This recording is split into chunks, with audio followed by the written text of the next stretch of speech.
हमारे साथ जो हैं वो अपने नाम से ही आनंद को अपने साथ लेकर चलती हैं। आनंद मूर्ति गुरु माँ के नाम से जिन्हें संबोधित किया जाता है। She is considered as a modern mystic. When we say modern mystic, her approach is fresh, refreshing, modern. She connects ancient with the world of technology in a very interesting way. And she's here to celebrate herself, if I may say, because there's going to be a special program called आनंद उत्सव। गुरु माँ का studio में प्रणाम के साथ स्वागत करते हुए पहले आप ये बताएं कि जब हम आनंद शब्द का उपयोग करते हैं, हम में से कई लोग शायद परिचित भी नहीं हैं इस बात से कि ये भाव का अर्थ क्या है। मनुष्य को सुख का पता है क्योंकि वो संवेदनाओं से, फ्रॉम सेंसेशंस, आउटर स्टिमुलाई से, बाहरी स्रोतों से, इंद्रियक रूप से अनुभव में आता है। स्पर्श से, कुछ देख के, कुछ सुन के, कुछ खा के, कुछ सूंघ के। तो ये जो हमें देता है, टिटिलेशन कह लें या एक भाव जो मन में प्रकट करता है, उसे सुख कहा जाता है। जो इसके विपरीत, द ऑपोजिट टू दिस, इसके प्रतिकूल जो है, उसी को हम दुख कह देते हैं। तो बच्चा जब से पैदा होता है और जब तक वो जिंदा रहता है, तब तक वो बहुत से ऐसे संवेदनाओं को अनुभव करता है जहाँ उसे सुख मिलता है, बहुत सी ऐसी संवेदनाओं को भी अनुभव करता है जहाँ उसे दुख मिलता है। और सुख और दुख एक परछाई की तरह, धूप और छाँव की तरह, दिन और रात की तरह हमेशा जुगल जोड़ी है, ये साथ ही रहते हैं। जब हम आनंद बोलते हैं तो उसका अर्थ है ना सुख ना दुख। कई बार लोग सुख और आनंद को एक समझते हैं कि आनंद सुख का बड़ा भाई है, मतलब जब सुख बहुत ज़्यादा हो जाए तो वो आनंद होता है। ये सत्य नहीं है। अगर हम भाषा के नियमों के अनुसार भी चलें तो सुख और दुख एक दूसरे के विपरीत हैं, opposite to one another, thus they are tied to one another. लेकिन आनंद न सुख की अनुभूति है, न ही वो दुख की अनुभूति है। कह सकते हैं दोनों से पार की अनुभूति है। वो एक जनमानस में जो आनंद के विषय में परिभाषा या जो वो अर्थ लेते हैं, द फर्स्ट रिफ्लेक्सिव जो उनका मीनिंग आता है वो यही कि बड़ा मज़ा आया तो कह दो आनंद हो गया। लेकिन आनंद अर्थ ना सुख ना दुख, दोनों से परे। सुख और दुख दोनों से परे अगर है तो वो क्या है, हम में से कई लोग उसको समझ नहीं पाते हैं या वो अपरिचित सा क्षेत्र जान पड़ता है। इसलिए जब बात आती है कि आनंद उत्सव मनाया जाए, यूँ कहा जाता है कि जीवन को आनंद उत्सव बना दें, तो भी हम समझ नहीं पाते हैं। तो ये जो आनंद उत्सव के नाम से एक विशेष आयोजन हो रहा है, ये जो आनंद उत्सव के नाम से आयोजन यहीं न्यू जर्सी में हम कर रहे हैं 26, 27, 28 अगस्त को। ये एक ऐसी विशेष बैठक की श्रृंखला चलेगी क्योंकि सुबह से शुरू होगी और शाम तक चलेगी। तो एक दिन में हम 3 सिटिंग्स, 3 अभ्यास की ऐसी हम पार्टियां रखेंगे जहाँ पर विभिन्न अभ्यास, जिसमें योग भी शामिल है, मंत्र साधना भी शामिल है, मुद्रा साधना भी शामिल है, प्राणायाम भी शामिल है, और जो मन की विवेचना है, जो मन और अपनी अंतःकरण के बारे में, to know about more deeply about the mind, its functioning, its mechanism, same goes about the intellect, same goes about the consciousness. चेतना क्या है, ये कम हो तो क्या है, ज़्यादा हो तो क्या है। तो इन सभी गूढ़ रहस्यमयी तथ्यों के बारे में चर्चा नहीं, अनुभव की दृष्टि से, ताकि आप सुख और दुख के इस जो जंजाल में अपने आप को फंसा के बैठे हैं, जो हर बच्चा जन्म से अपने साथ ही ये जंजाल लाया है, और अगर उसको कोई दिशा दिखाने वाला ना मिले तो अपनी चिता भी साथ लेके जाएगा वो। तो इसका जो प्रैक्टिकल एस्पेक्ट है, so I am going to just focus on that. It will be very intense. ये उनके लिए नहीं है जो कुनकुने हैं, lukewarm people. It's not for them. It's for them जिनको इतने सालों मुझे सुनते सुनते अब ये बात समझ लग गई है, नंबर 1 कि this is the most important thing for the life, because if they have this then they have life, otherwise there's a problem over there. दूसरी बात ये उन सभी प्रश्नों का उत्तर है जो वैचारिक पृष्ठभूमि पर तो उठते हैं, मैं क्या हूँ, मन क्या है, दुख क्या है, हम क्यों दुखी होते हैं, हम होना तो सुखी चाहते हैं, इत्यादि इत्यादि। So know the list goes on and on. तो उसका जो एक जैसा मन, जैसी बुद्धि, जैसा शरीर होना चाहिए साधनात्मक दृष्टि से, जिससे कि हम अपनी मानवता की इस अवसर से, ये जो हमको अपॉर्चुनिटी मिली है, इसको हम राइटली यूज कर सकें। बीज की तरह हम पैदा हुए हैं, वृक्ष अगर हम हुए नहीं तो हमारा होना निरर्थक हो जाएगा। तो इस बीज को, संभावनाओं के जो बीज हम अपने साथ लेके आए हैं, इनको हम कैसे एक वृक्ष तक पूरित कर दें।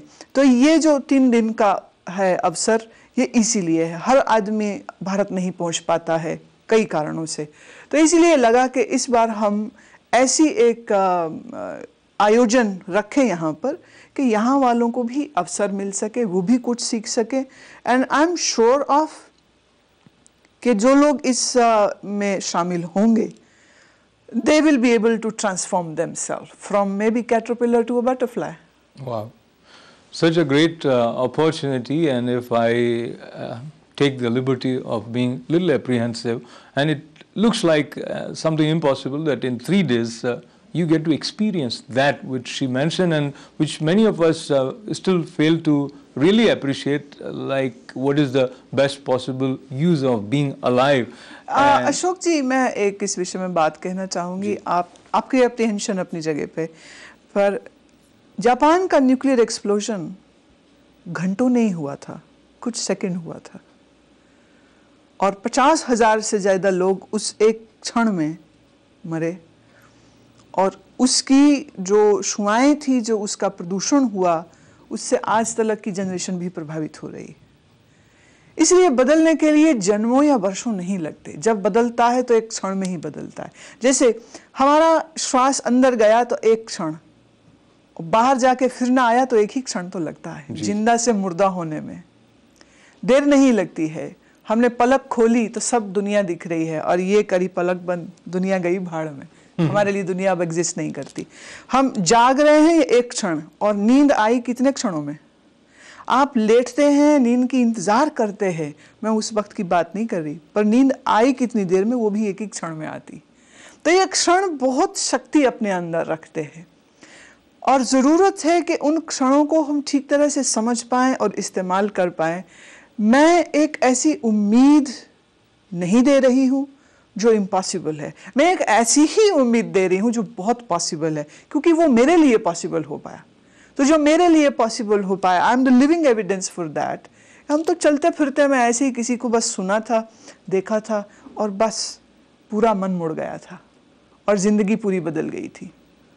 और वो एक क्षण can be yours, and I believe change doesn't happens, you bring the change. तो अगर आप कुछ नहीं कर रहे हैं तो वो चेंज आपके जीवन में कभी नहीं आएगा। पर चेंज लाना मुश्किल है, या इसकी प्रोसेस बहुत टेढ़ी है, ये मानना इस बात का ही एक दूसरा पहलू है कि चेंज हो नहीं सकता। मैं कहती हूँ चेंज हो भी सकता है, आप ला भी सकते हैं। शर्त यह है कि क्या आप लाना चाहते हैं।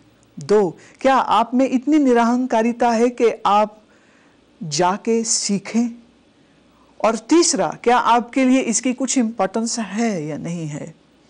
क्योंकि अगर अभी सिर्फ घर के बिल पे कर सकूं, और मॉर्गेज पे कर सकूं, और दूसरे खर्चे में मैं दबा पड़ा हूं, या कर्जे में मैं दबा पड़ा हूं, मैं ऐसे व्यक्ति के साथ सहानुभूति रखती हूं कि वो बहुत मेहनत कर रहा है, लेकिन आज शायद अभी वो उस पॉइंट पर नहीं आया जहां जाकर उसके लिए अध्यात्म उसका सबसे बड़ी प्रायोरिटी बन जाए।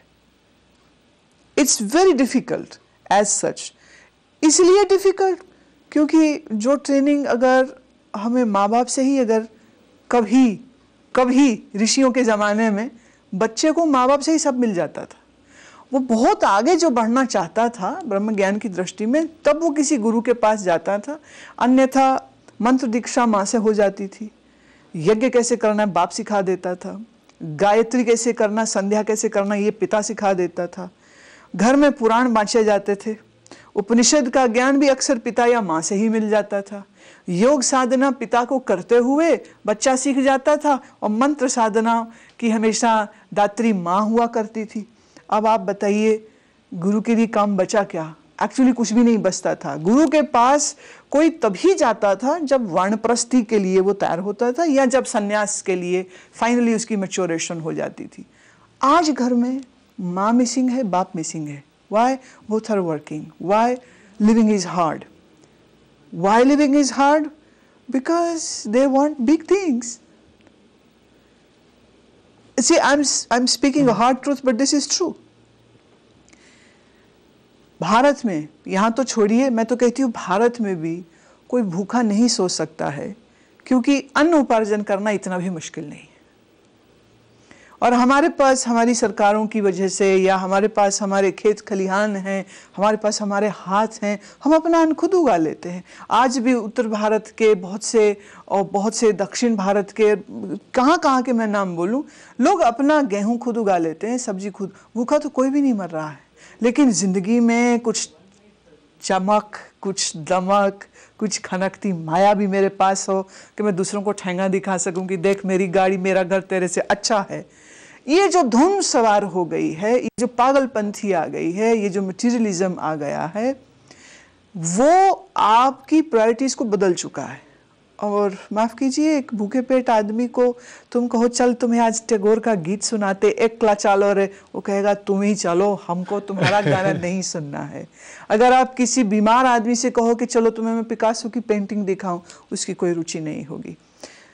पेट की भूख ना हो, तन स्वस्थ हो, जीवन के कुछ कड़वे मीठे अनुभव भी लिए हो, शायद उसके बाद ही आध्यात्मिक उन्नति के विषय में मनुष्य सोचता है। नहीं तो इसी नमक, तेल, गैस, कार, मकान, मॉर्टगेज और लोन, इसी में वो फंस के रह जाता है। और चूंकि कुछ शारीरिक ज़रूरतें भी हैं और कुछ भौतिक ज़रूरतें हैं, कुछ सामाजिक ज़रूरतें हैं, तो उन ज़रूरतों को पूरी करते करते में शादी भी हो जाती है, बच्चे भी हो जाते हैं, तो ज़रूरतों का अंबार और बड़ा हो जाता है। ऐसे फंसे हुए इंसान के लिए मैं तो किसी काम की नहीं हूँ, ना आज, ना कल, ना कभी।